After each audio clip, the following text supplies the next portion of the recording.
Okay, today we are going to see the next lecture of the rotational dynamics and त्यातला एक नवीन part आपण बघतोय आणि important part आपण बघतोय banking of road, that is the vehicle on the banked road. Vehicle on banked road.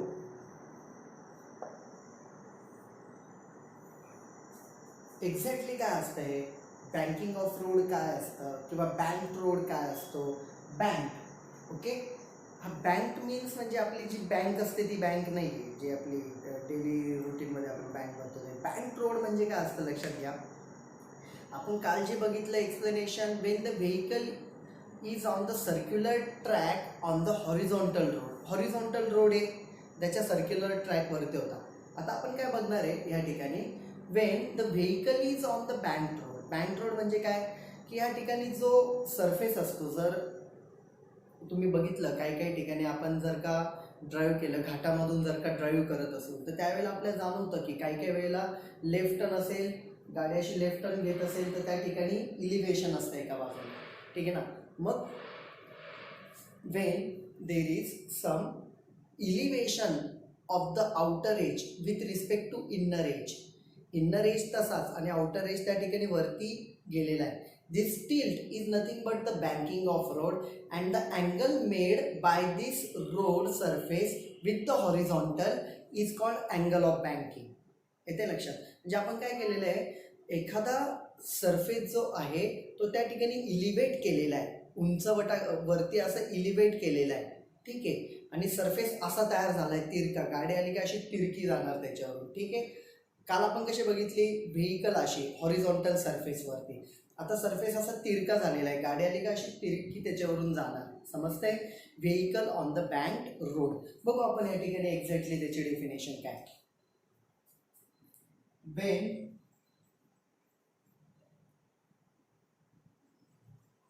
when the outer edge of the road, outer edge of road surface is elevated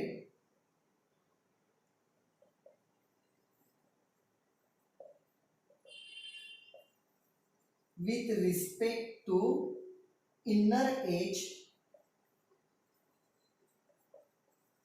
of the road surface is called as banking of road.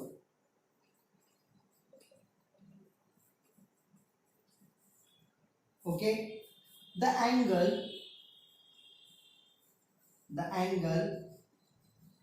made by road surface with the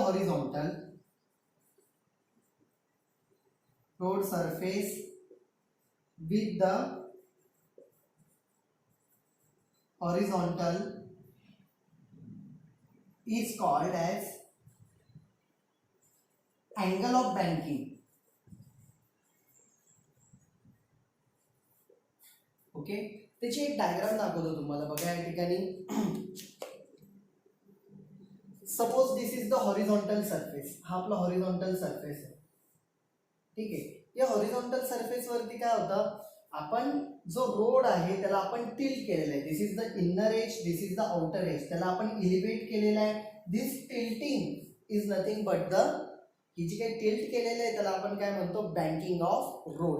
okay, हा जो angle आहे with the horizontal road surface, हा road surface आहे, याच्यावरून vehicle जाणार आहे, ठीक आहे. असं तिरका आहे तो, एका बाजूने खाली आणि एका बाजूला उंचवटा असा वरतून जाईल तो, त्याच्यावरून व्हेकल त्या पद्धतीने जाणार आहे, ठीक आहे. The angle made by the road surface with the horizontal is called angle of banking, ठीक आहे. तर आपण हा एक पार्ट बघितला. इथे आपण व्हेकल ड्रॉ करू, बघू इथे कसं आहे.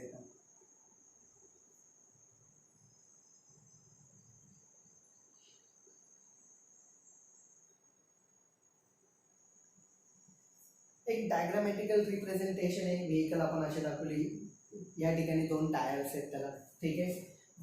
Weight is always in the downward direction towards the centre of the earth. अर्थच्या सेंटरकडे असतं, म्हणून वेटचं डायरेक्शन आपण या ठिकाणी mg दाखवलंय, ठीक आहे. हा एक पार्ट झाला. नंतर या ठिकाणी हे बघा सरफेस कडून त्या ठिकाणी एक इक्वल अँड ऑपोजिट रिॲक्शन भेटत असते. या ठिकाणी आपण त्याला सरफेस कडून भेटणाऱ्या रिॲक्शनला आपण नॉर्मल रिॲक्शन म्हणतो. पण ती नॉर्मल रिॲक्शन कशी असते, परपेंडिक्युलर टू द सरफेस. आता हा सरफेस कसा आहे, सरफेस असा आहे, त्याला नॉर्मल रिॲक्शन कशी भेटणार, ह्या पद्धतीने. जर याला तुम्ही एक्सटेंड केलं, असा सरफेस आहे, नॉर्मल रिॲक्शन परपेंडिक्युलर आली पाहिजे. ठीक आहे, इथे लक्षात त्या पद्धतीने आपण इथे ड्रॉ केलेलं आहे. ओके, नेक्स्ट पार्ट बघा. आता ह्या ठिकाणी मला तुम्हाला काही एक्सप्लेनेशन द्यायचं आहे काही गोष्टींचं. बघा अजून इथे मी अजून काही गोष्टी लिहायच्या राहिलेल्या आहेत. ठीक आहे, आता बघा एक नोट तुम्हाला देतोय.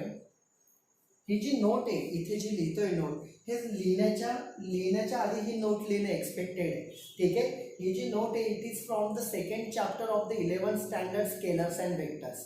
जे काय वेक्टर्स नावाचा जो काय आपला चॅप्टर होता त्याच्यामध्ये बघितलेली ही नोट आहे. ते आपल्याला इथे लागणार आहे, यूज करायची आपल्याला ती. ठीक आहे, समजा एखादा वेक्टर असेल, आपण याला म्हणूया सपोज ए बार. ओके, आणि it is making an angle with the horizontal suppose theta. तिने जर याच्यासोबत अँगल केलेला असेल थिटा, तर आपण याला एक रेक्टँग्युलर कंपोनंट्स देऊ शकतो. कोणते component, rectangular component. Rectangular component कसे असतात, हे बघा, जो वेक्टर चाललाय त्याचे दोन कंपोनंट तयार करायचे, परपेंडिक्युलर कंपोनंट तयार करायचे दोन. ठीक आहे, असा वेक्टर आहे समजा, याचे परपेंडिक्युलर कंपोनंट कसे होतील, एक ह्या डायरेक्शनला, एक वरच्या डायरेक्शनला. तो वेक्टर सर खाली का नाही दाखवलं, हे बघा, वेक्टर ज्या बाजूला चाललेला आहे तो असे आपण दोन परपेंडिक्युलर वेक्टर काढतो की त्या दोघांमधून तो गेलाय असं दिसलं पाहिजे. समजा मी जर हा वेक्टर खाली ड्रॉ केला असता खालच्या डायरेक्शनला, हा या दोन वेक्टरच्या मधून गेला असा दिसतो का, नाही. मग आपल्याला दोन वेक्टर असे ड्रॉ करायचे या वेक्टरला की जे परपेंडिक्युलर असतात एकमेकांना आणि त्यांच्यामधून तो वेक्टर गेला असं दिसलं पाहिजे. समजा यांनी याच्यासोबत अँगल केलेला आहे थिटा. थिटा जर इथे अँगल केला असेल तर हा जो कंपोनंट भेटतो तो भेटतो ए कॉस थिटा आणि दुसरा जो भेटतो तो असतो ए साइन थिटा. ज्याच्यासोबत अँगल केलेला आहे तो असतो ए कॉस आणि ज्याच्यासोबत अँगल केलेला नाही तो असतो ए साइन थिटा. सिमिलरली समजा आपण एखादं कोणतं तरी आपण अजून इथे घेऊया आर बार. वेक्टर इकडे एक तुम्हाला लक्षात घ्या, दोन कंपोनंट तयार करायचे परपेंडिक्युलर, एक हॉरिझॉन्टल एक व्हर्टिकल, एक हॉरिझॉन्टल एक व्हर्टिकल. ते कसे असले पाहिजे, ज्याच्यामधून हा गेला पाहिजे. ठीक आहे, हॉरिझॉन्टल कसा येणार, एक इकडे येणार, एक व्हर्टिकल कसा येणार, एक खाली येणार. असे दोन कंपोनंट आपण या ठिकाणी ड्रॉ केले. Suppose this making an angle theta with this, याच्यासोबत जर आर ने अँगल थिटा केलेला असेल तर या कंपोनंटची व्हॅल्यू येणार आर कॉस थिटा आणि या कंपोनंटची व्हॅल्यू येणार आर साइन थिटा. ज्यासोबत अँगल केलेला असतो that is the cos component आणि ज्याच्यासोबत अँगल नसतो that is the sine component. हे लक्षात घ्या. आता हे एक तुम्ही नोट आहे, ही नोट तुम्ही लिहिणं एक्सपेक्टेड आहे व्यवस्थित. ठीक आहे, तर हे व्यवस्थित एकदा लिहून घ्या. म्हणजे व्हिडिओ चालू असताना ज्यावेळेला मी तुम्हाला ही नोट लिहायला लावतो हे लिहून घ्या मला, कारण रफ करायचे आता. तर पॉज करून घ्या आणि व्यवस्थित जे व्हिडिओ प्ले होते पॉज करा, व्यवस्थित लिहून घ्या. त्या पुढचं मी तुम्हाला लगेच एक्सप्लेनेशन सांगते. ठीक आहे, हे लिहून घ्या तुम्ही.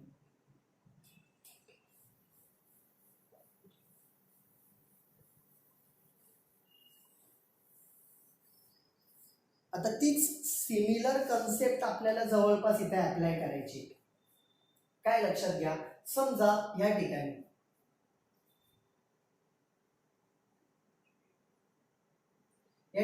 एन आहे. ओके, याला मी काय करतो, एक हॉरिझॉन्टल कंपोनंट हा वेक्टर इकडे, याला मी हॉरिझॉन्टल कंपोनंट इकडे देतो. ठीक आहे, आणि एक व्हर्टिकल कंपोनंट इकडे देतो. कारण एक हॉरिझॉन्टल आणि एक व्हर्टिकल त्यांच्यामधून तो गेलाय असं दिसलं पाहिजे. ठीक आहे, हे आपलं त्यातलं मेन टार्गेट आहे. एक मिनिट, आपल्याला अजून काही राहिले का एकदा चेक करतो. ओके, जर तुम्ही डायग्रामॅटिकल रिप्रेझेंटेशन बघितलं किंवा जॉमेट्री अप्लाय केली तर तुम्हाला या ठिकाणी भेटेल हा अँगल थिटा असेल तर हा अँगल तुम्हाला थिटा भेटतो. हा बघा इथला हा अँगल तुम्हाला थिटा भेटून जातो. समजा हा अँगल थिटा असला इथला तर हा कंपोनंट कोणता येणार, एन कॉस थिटा आणि हा कंपोनंट कोणता येणार, एन साइन थिटा असे दोन कंपोनंट येतात. म्हणजे लक्षात घ्या आपण या ठिकाणी काय काय केलेलं आहे.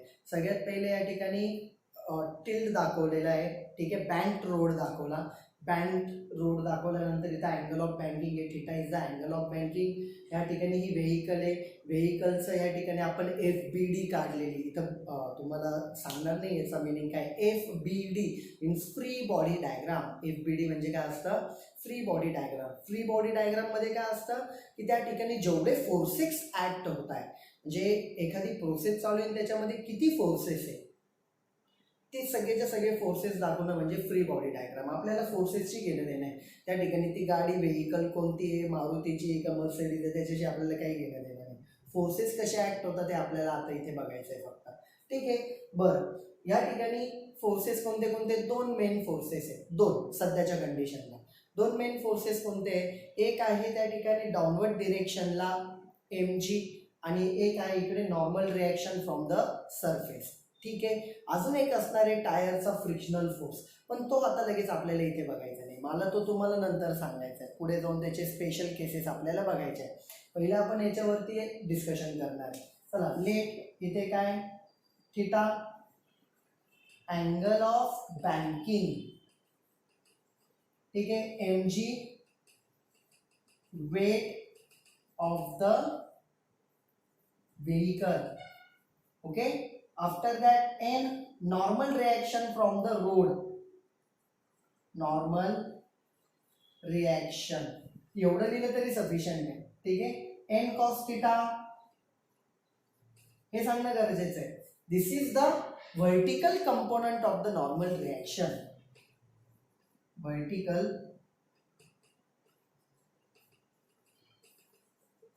component of normal reaction, okay. n sin theta horizontal component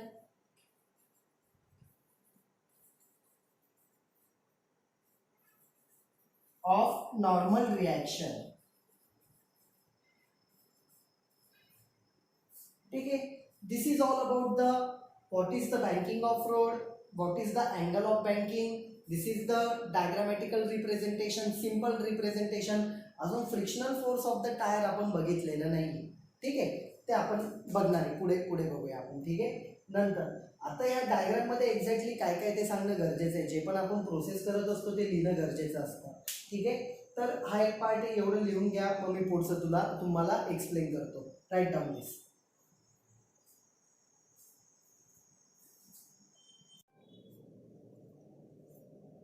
okay, मगाच्या डायग्राममध्ये जर तुम्ही आता बघितलं, मी रफ केली ती डायग्राम, पण आताच्या जी काही डायग्राम आपण जस्ट ड्रॉ केलेली आहे त्याच्यामध्ये तुम्हाला लक्षात येईल की त्या ठिकाणी एन कॉस थिटा जे vertical component of the normal reaction आहे आणि त्या ठिकाणी जे वेट आहे खाली mg, बोथांनी ऑपोजिट डायरेक्शन, ते एकमेकांच्या ऑपोजिट डायरेक्शनमध्ये. तर आता या ठिकाणी जर आपण ऑब्झर्व केलं तर एन कॉस थिटा आणि mg हे जे दोघंच्या दोघं आहे ते ऑपोजिट डायरेक्शनला असून ते एकमेकांना बॅलन्स करतात. बघ मी इथे लिहितोय N cos theta balances mg. कसं काय, हे बघा, एक फोर्स अपवर्ड डिरेक्शनला, एक फोर्स डाऊनवर्ड डिरेक्शनला. व्हेकल वरती जाते का, नाही. व्हेकल खाली जाते का, नाही. याचा अर्थ कुठेच जात नाही, म्हणजे एकमेकांना इक्वल अँड ऑपोजिट आहे. म्हणून आपल्याला काय लिहिता येते, N cos theta is equal to mg. नंतर या ठिकाणी जर दुसरा पार्ट बघितला, त्या ठिकाणी जर तुम्ही जी डायग्राम आपण बघितलेली त्या डायग्राममध्ये तुम्हाला दिसेल लेफ्ट साईडला इकडे एक horizontal component N sine theta जो आहे, that N sine theta provides the necessary centripetal force for the circular motion. आता हे बघा, सर्क्युलर मोशन म्हणजे काय, हा बँक रोड आहे. तो बँक रोड कसा आहे, असा बँक रोड असा सरळ नाही येतो पुढे. तो बँक कशासाठी आहे, ज्या वेळेला व्हेकल अशी टर्न मारते घाटामध्ये, टर्न मारत असताना तो बँक आहे, म्हणजे असा तिरका आहे. समजतंय का, म्हणजे त्याच्यावरती circular motion, circular track already आहे कारच्या मुवमेंटसाठी. आपण आधीच्या लेक्चरमध्ये काय बघितलं की हॉरिझॉन्टल रोडवरती कार टर्न मारते. आता आपण काय बघतोय, बँक रोडवरती त्या ठिकाणी कार किंवा व्हेकल टर्न मारत आहे. तर त्या केसमध्ये ऑलरेडी सर्क्युलर मोशन होतंय एक इनडायरेक्टली. तर सर्क्युलर मोशनसाठी त्या ठिकाणी काय पाहिजे, सेंट्रिपेटल फोर्स पाहिजे.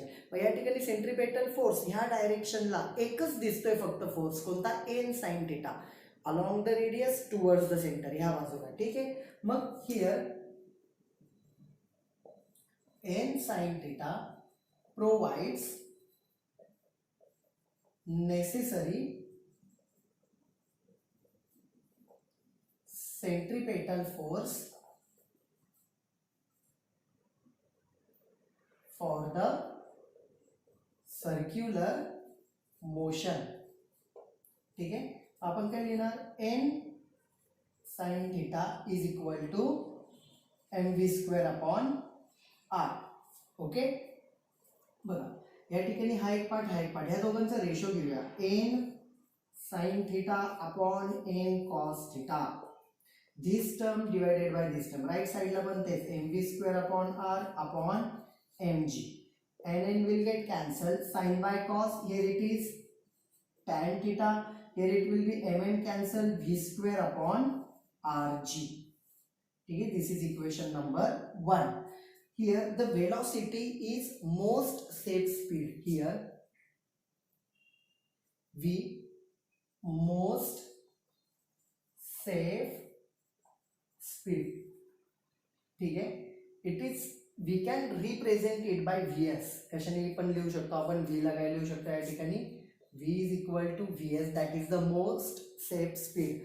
म्हणजे मोस्ट सेफ स्पीड काय? ज्या वेळेला त्या ठिकाणी व्हेकल त्या बँक रोडवरून जात आहे, ही जी व्हेलॉसिटी असेल याच्यामध्ये, that velocity is most safe speed. त्याच्यापेक्षा जर जास्त झालं तर तो बाहेर स्लिप होऊन जाईल. येते लक्षात? ठीक आहे. म्हणून मोस्ट सेफ स्पीड हा दाखवलेला आहे आपण. त्याच्यानंतर पुढे आर काय? Radius of curvature. हे सांगणं पण गरजेचं आहे.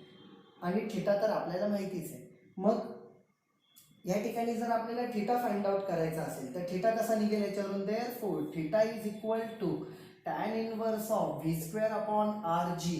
Equation number 2.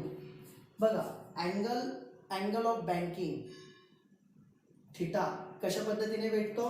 tan inverse of v square upon rg. v is the most safe speed. And जर याच्यावरून आपल्याला मोस्ट सेफ स्पीड आपल्याला vs काढायचं असेल, vs म्हणजे वीज बरं का, या ठिकाणी s का लावतोय? आपल्याला समजायला पाहिजे की तो एक सेफ स्पीड आहे म्हणून. ठीक आहे. vs काढायचं असेल तर या ठिकाणी vs स्क्वेअर rg ने इकडे मल्टिप्लाय केलं, rg tan theta. Therefore most safe speed is equal to under root of rg tan theta. This is equation number 3. From equation 2 and 3 we get काय भेटतंय? अँगल ऑफ बँकिंग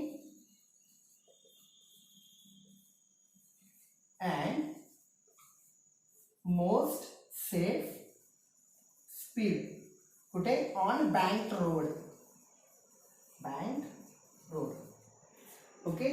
जसं मी लिहून देतो त्या पद्धतीने लिहा, कुठेच अडचण येणार नाही. तुम्ही ॲज इट इज बुकमधलं जर बघायला गेलात तर त्याच्यामध्ये खूप सारी थेअरी दिलेली आहे. ती थेअरी कशासाठी दिलेली असते की ते तुम्ही वाचत गेले तर तुम्हाला समजावं, पण ते सगळ्याच्या सगळं पेपरला लिहिणं पॉसिबल नाही आहे. उद्या बुकमधलं तुम्ही अँगल ऑफ बँकिंग त्याच्यामध्ये जेवढं दिलं आहे ते सगळं लिहायला गेले तर 1 तास त्याच्यातच जाईल निघून. मग बाकीचा पेपर कधी लिहिणार? ठीक आहे. मग आपल्याला एक पर्टिक्युलर पॉईंट्स आणि पर्टिक्युलर इक्वेशन्स लिहायचे असतात आणि त्याचे मिनिंग नक्की काय काय त्याच्यामध्ये ते लिहायचं असतं. ते मी तुम्हाला लिहून देतो. ह्या पद्धतीने फॉर्मॅटमध्ये लिहायचं आहे. तर एवढं लिहा. मग लगेच आपल्याला पुढची स्पेशल केस बघायची काय एक्झॅक्टली. राईट डाऊन दिस.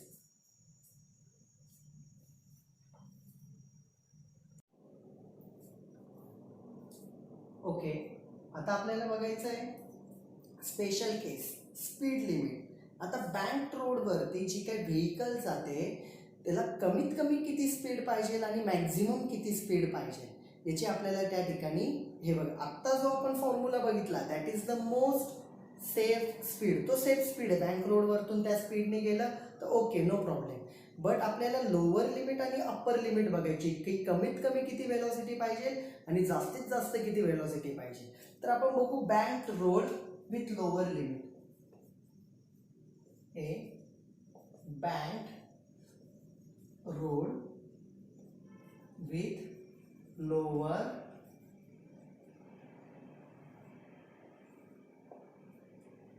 Lower limit. ठीक आहे, bank load with lower limit. आता या ठिकाणी काय बघा, मगाशीच डायग्राम जी काय आहे ते आपल्याला या ठिकाणी सगळ्यात पहिले बघायची आहे.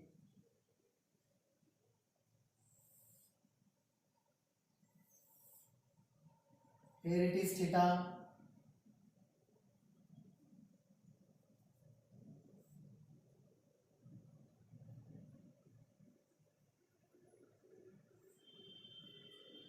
Okay, here it is mg, the weight in the downward direction.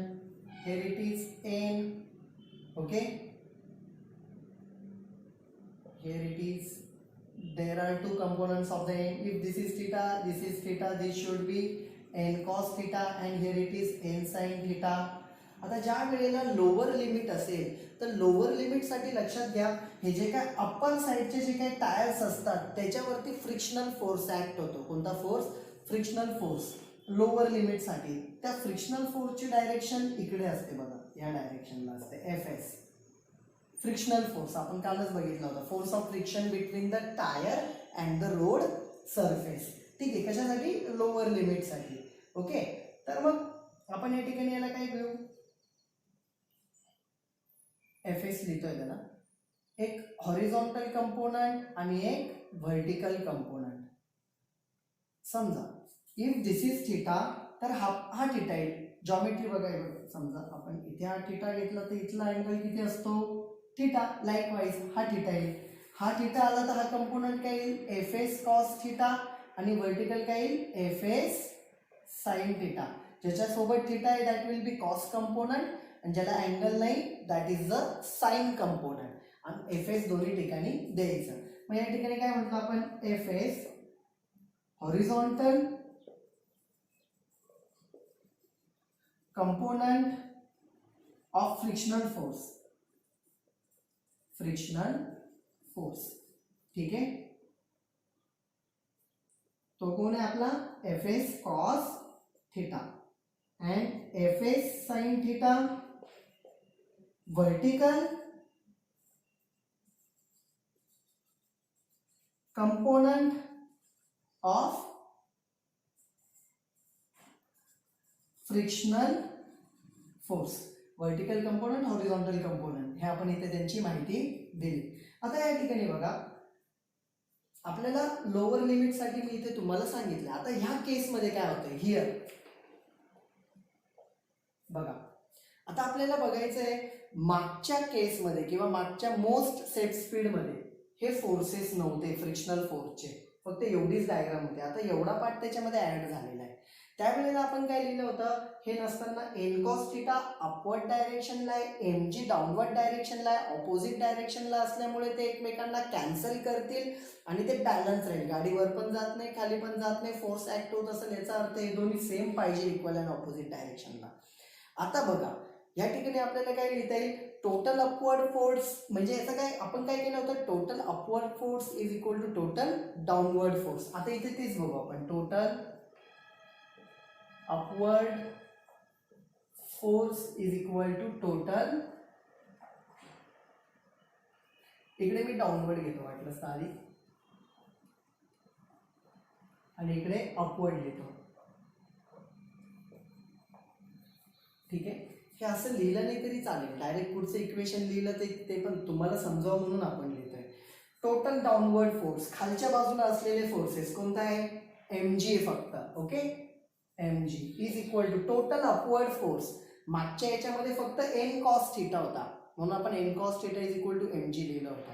आता इथे mg is equal to upward डायरेक्शनला कोणते कोणते बघा, हा तिरका याला घेऊ नका, अपवर्ड फक्त दिस वन अँड दिस वन. मी इथे लिहितो n cos theta plus Fs sin theta. Frictional force, static force of friction. Fs लिहून ठेवू का मी इथे?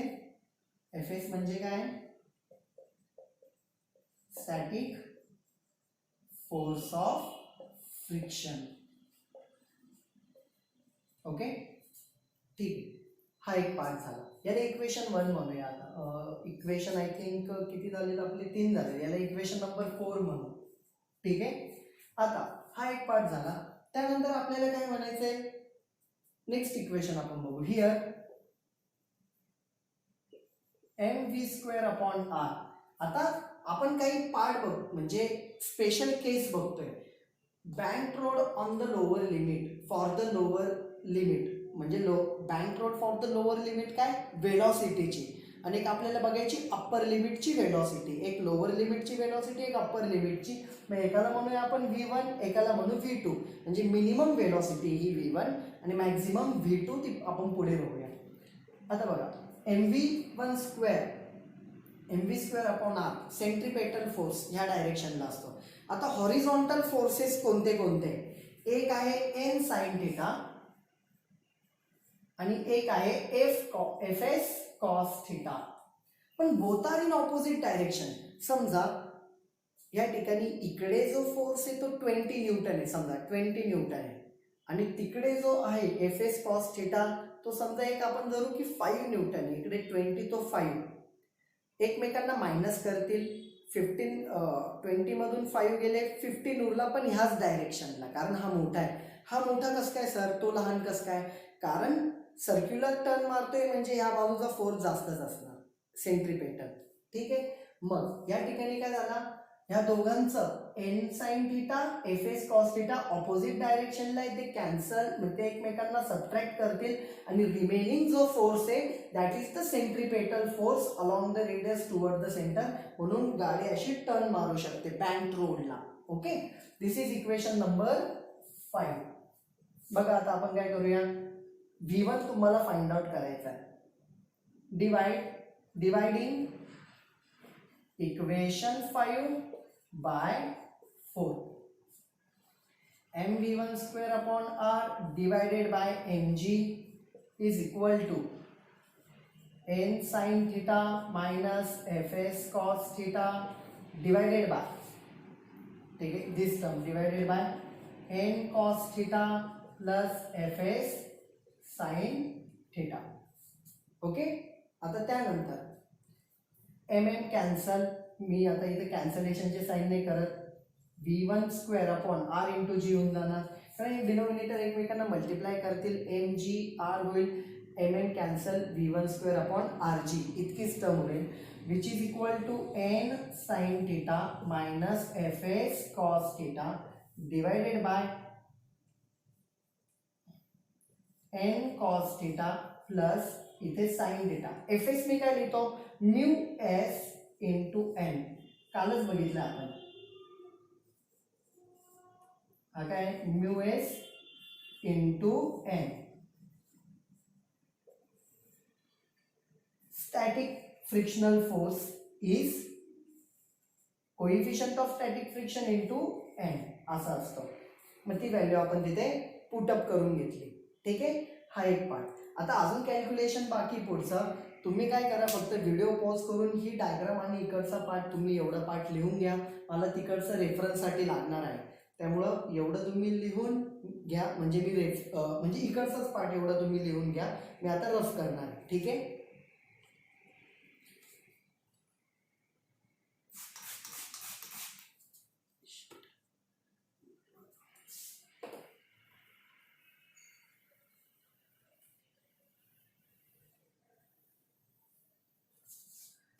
आता या ठिकाणी आपल्याला काय बघायचंय, लक्ष द्या. आपल्याला बघायचा पार्ट आहे की फक्त राहिलेला कॅल्क्युलेशनचा पार्ट. मागच्या याच्यामध्ये तुम्ही बघत असाल टॅन थिटा आपण आणला होता. v is equal to √rg tan theta हे फॉर्म्युला आला होता. इथं टॅन थिटा कसं काय आणता येईल बघा. साईनची टर्म आहे, साईनची टर्म आहे, साईनला जर कॉसने डिवाइड केला तर त्या ठिकाणी टॅन आहे. पण इथं एन दिसतोय, इथे पण एन दिसतोय, इथे पण एन दिसतोय, इथे पण एन दिसतोय. एकतर काय करा, न्यूमरेटर मधून एन, डिनॉमिनेटर मधून एन कॉमन काढून कॅन्सल करा, किंवा आपण डायरेक्ट असं लिहू, dividing numerator and denominator by N cos theta. कारण एननी जर डिवाइड केलं तर सगळे एन एन कॅन्सल होऊन जातील. दुसरी गोष्ट कॉस थिटा का, कारण इथे कॉस गेला, sine by cos that will be tan. बघा V1 square upon R G is equal to न्यूमरेटरला आता मनातल्या मनात कॅल्क्युलेशन करायचंय. बरं चला एक स्टेप लिहू आपण. N sine theta minus mu S N cos theta divided by या ठिकाणी कोण आहे N cos theta divided by N cos theta plus mu S N sine theta divide by n cos theta. Numerator and denominator are divided by n cos theta. बघा ही term याला गेली n will get cancelled, sin by cos that will be tan theta minus he term याला गेली cos n cancel mu s divided by या ठिकाणी n cos theta याला गेला 1 plus n cos theta n cancel mu s tan theta. This is V1 square upon R g. ही एक term. आता actual मध्ये तुमचं फायनल आन्सर मोस्टली आलेलंच आहे, फक्त राहिलेला आहे पार्ट एक फायनल इक्वेशनचा. ठीक आहे की आपल्याला त्या ठिकाणी काय लिहायचं आहे इक्वेशन. फायनल इक्वेशनकडे बघू आणि आपण त्या ठिकाणी थांबूया. आता फायनल इक्वेशन मध्ये काय आहे बघा. Therefore V1 that is V minimum because it is the lower limit of the velocity which is equal to rg ने ना मल्टीप्लाई होईल r इंटू जी हा bracket tan theta minus mu S upon 1 plus mu S coefficient of static friction constant असतो तो एक. Okay into आता इकडे V1 चा स्क्वेअर होता इथे स्क्वेअर राहिला असता जर तिकडे गेलं तर हे काय होऊन जाईल under root. This is the equation number 6. ठीक आहे. स्पीड लिमिट मधला एक लिमिटचा पार्ट झाला की बँक रोड वरती सगळ्यात पहिले आपण जी व्हेलॉसिटी काढली safe speed Vs is equal to under root of R G tan theta. तो जो फॉर्म्युला होता तो सेट स्पीड साठी होता फक्त. आता मिनिमम व्हॅल्यू आणि मॅक्झिमम व्हॅल्यू आपण चेक करतोय. मिनिमम साठी डायग्राम ड्रॉ केली त्यानुसार हे दोन इक्वेशन काढले कॅल्क्युलेशन्स केले. दिस इज द मिनिमम व्हेलॉसिटी. ठीक आहे. हा एक पार्ट झाला. हा इतकं लिहून घ्या. आपण लगेच bank road for the upper limit बघणार आहे. ते झालं की मग आजचं लेक्चर आपण थांबवणार आहे. राईट डाऊन दिस.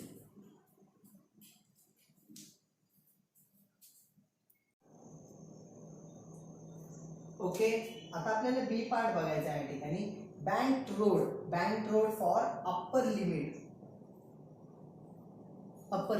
आता अप्पर लिमिट काय की मॅक्झिमम किती स्पीडने त्या ठिकाणी आपल्याला जात आहे. एक मिनिट आपण बघूया. डायग्राम आपण सगळ्यात आधी ड्रॉ करून घेऊ. सेम डायग्राम आहे फक्त फ्रिक्शनल फोर्स जो आहे त्या फ्रिक्शनल फोर्सची डायरेक्शन आता बघा कशी दाखवतो मी तुम्हाला लक्षात येईल.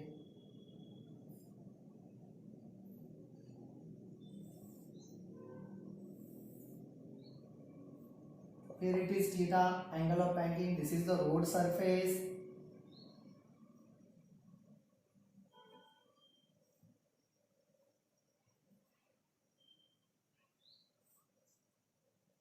Okay, here it is the mg. Here it is the normal reaction.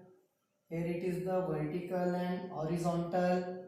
Here it is n cos theta as this will be a theta. So here it is n sin theta. Now या ठिकाणी काय frictional फोर्सची direction मी अशी काढतोय बघा Fs. का बरं त्याच्या मागचं रिझन काय ज्या वेळेला अप्पर लिमिट म्हणजे मॅक्झिमम सेट स्पीड आपल्याला पाहिजे असेल जास्तीत जास्त किती सेट स्पीडने तो जाऊ शकतो बँक रोडवरती तर त्यावेळेला जो फ्रिक्शनल फोर्स असतो तो हे लेफ्ट साईडचे जे टायर्स असतात त्याच्यावरती असतो. लक्षात घ्या. मग ते फ्रिक्शनल फोर्स इकडे दाखवले आहेत मी. याला एक आपण समजा इथे एक डाऊनवर्ड आणि एक इकडे हॉरिझॉन्टल जर फोर्स काढला बघा एक असं आहे आणि एक असं आहे.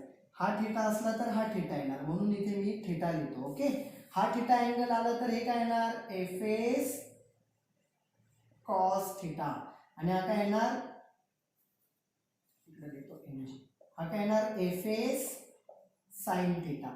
ओके या पद्धतीने म्हणजे आपल्या आधीची जी पहिली डायग्राम होती बेसिक एवढी. सेकंड डायग्रामला आपण फ्रिक्शनल फोर्स इकडे दाखवला आणि त्याचे रेक्टँग्युलर कंपोनंट दाखवले.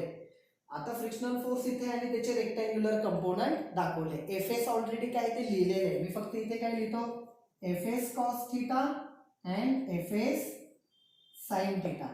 काय लिहिणार, एफ एस कॉस थिटा तो काय आहे, horizontal component of F S. This is vertical component of F S. ठीक है, F sine theta, F S sine theta. ठीक आहे, हा एक पार्ट. नंतर हे झाल्यानंतर आपल्याला इक्वेशन्स बघायचे. आता आपण काय लिहिणार इक्वेशन्स मध्ये बघा, टोटल काय असतं आपलं, total downward force is equal to total upward force. बघा, total downward force is equal to total upward force.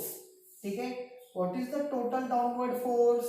या ठिकाणी टोटल डाउनवर्ड फोर्स काय आहे बघा, फक्त डाउनवर्ड बघा, डाउनवर्ड डायरेक्शनला काय एम जी आणि F S sine theta, M G plus F S sine theta is equal to upward force काय आहे, एन कॉस थिटा.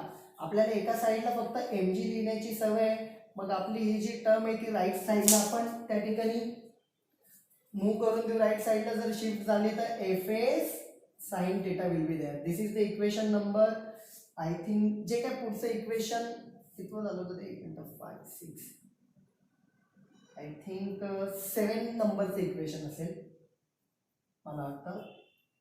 ठीक आहे, बघा जे असेल, जर का चुकून मागचं 7 असेल त्याला 8 करून घे. ठीक आहे, बघा नेक्स्ट पार्ट हा झाला एम जी साठी. आता सेंट्रीपेटल, आता बघा here along the radius towards the centre, ह्या बाजूला हॉरिझॉन्टल फोर्सेस कोणते, हे दोन आहे, पण ते दोघांच्या दोघे एका डायरेक्शनला आहे. त्यामुळे मी इथं काय लिहितो, M V square upon R. दोन्ही एका डायरेक्शनला असल्यामुळे एन साइन थिटा प्लस करणार या ठिकाणी ते ऑपोजिट नाहीये तर ॲडिशन या ठिकाणी केलेली आहे. This is suppose equation number 8 and मी याला 2 म्हणतो. का बरं, because this is the maximum velocity on the banked road.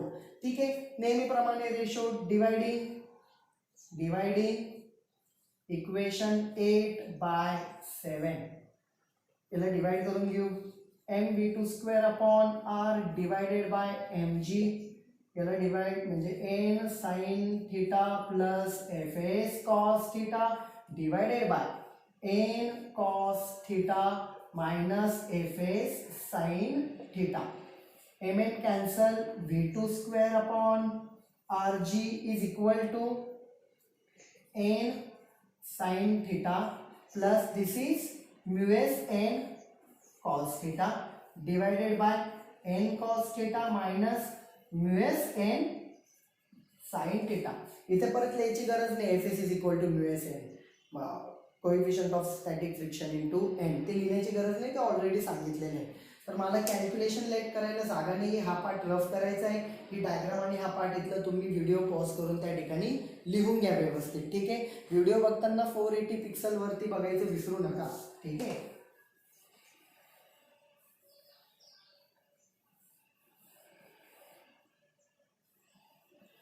Next part मग या ठिकाणी काय होणार आहे, therefore dividing numerator and denominator bye, नेहमीप्रमाणे टॅन थिटा आणायचा आहे, इथे साइन थिटा आहे, मग आपण लिहू एन कॉस थिटाने डिवाइड करूया. v2 square upon R G is equal to N sine theta plus mu S N cos theta divided by या ठिकाणी काय N cos theta, N cos theta minus mu s n sin theta divided by n cos theta. ठीक आहे, theta मेला गेली, n cancel, here it is tan theta plus इथे n cos theta cancel, mu s over here, हायला गेले इथे 1 minus mu s n cancel, sin by cos that will be tan theta. This is v2 square upon rg. v2 म्हणजे ही काय आहे, maximum velocity आहे. ठीक आहे. RG ने याला मल्टिप्लाय केलं, ब्रॅकेटमध्ये ही पूर्ण टर्म राहील tan theta plus mu s divided by 1 minus mu s into tan theta. As it is हा ब्रॅकेट RG ने मल्टिप्लाय केलं आणि स्क्वेअर रूट इथे टर्म होणार. दिस इज द इक्वेशन नंबर 9. फक्त जर चुकून इक्वेशन लिहिण्यात काही माझे प्लस मायनस झालं असेल तर इक्वेशन नंबर फक्त चेंज होतील हे पुढचे. तर या ठिकाणी आपण आज angle of banking, bank road, त्याचे 3 equations, most set speed, lower limit आणि अप्पर लिमिट, त्यांच्यासाठी 3 डायग्राम ह्या सगळ्या बघितलेल्या आहेत. त्या व्यवस्थित लिहून काढा. This is the important part of this chapter. तर हे व्यवस्थित लिहिणं एक्सपेक्टेड. ठीक आहे. Have a nice day. Take care. Bye bye.